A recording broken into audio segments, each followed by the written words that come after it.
ზამთრის ახალგაზრდული ოლიმპიური თამაშები ბაკურიანში, თბილისსა და ბათუმში ჩატარდება. საერთო ჯამში ოლიმპიურ ფესტივალზე სპორტსმენები ერთმანეთს 8 დისციპლინაში შეეჯიბრებიან. 45 ქვეყნის 1000-მდე სპორტსმენი. საქართველოდან სპორტის სამსახეობაში, ფიგურულ ციგურაობაში, სამთო თხილამურობასა და ბიატლონში 8 სპორტსმენი იასპარეზებს. სპორტსმენთა მაქსიმალური ასაკი ამ შეჯიბრზე 18 წელი იქნება. დღეს ჩვენ შევგრებეთ ჩვენი სპორტსმენები, რომლებიც გამოვიდნენ ახალგაზრდულ ევროპის ოლიმპიურ ფესტივალზე.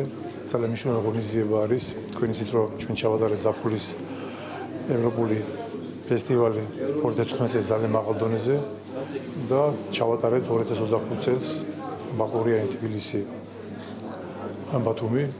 ყველა ობიექტი გაკეთებულია, მაღალ დონეზე შესრულებული.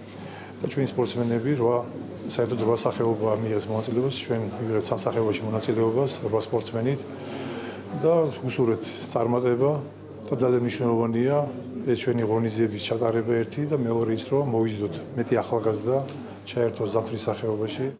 სამთო თხილამურობაში საქართველოს წარადგენენ იასონ ვეზდენი, ანასტასია მირიანაშვილი, ნელი უსტიმენკო, გიორგი ჯაფარიძე, გოგა გულედანი და ირაკლი ხერგიანი. ფიგურულ ციგურაობაში საქართველოს დელეგაციას ერთი სპორტსმენი ეყოლება, ინგა გურგენიძე. საქართველოს ბიატლონის დისციპლინაშიც ასევე ერთი სპორტსმენიც წარსდგება, შიო ქუჩუკიანი. ევროპის ზამთრის მე-17 ახალგაზრდულ ოლიმპიურ ფესტივალზე საქართველოს მედროშეების სამთო მოთხილამურეები, გიორგი ჯაფარიძე და ნელი უსტიმენკო იქნებიან.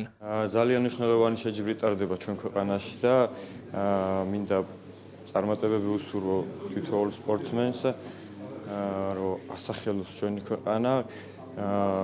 ეს შეჯიბრი მინდა ვთქვა, რომ არის უმნიშვნელოვანესი ჩვენი სპორტის განვითარებისთვის. ძალიან მნიშვნელოვანი შეჯიბრია გამომდინარე იქიდან, რომ იმხელა ინფრასტრუქტურა აშენდა და ეს დარჩება საქართველოს, რომელიც საშუალებას მოგცემს ზამთრის სახეობის ყველა სპორტში გუნდები შეიქმნას და ივარჯიშონ თავისუფლად. ეს ძალიან მნიშვნელოვანია. წარმატებებსაც შეეხება სპორტის სამინისტროსთან და ოლიმპიურ კომიტეტთან ერთად შემუშავებული 2 წლიანი პროგრამა გამომდინარე იქიდან, რომ 18 წლამდე უნდა იყოს სპორტსმენი აქ და მონაწილეობდეს.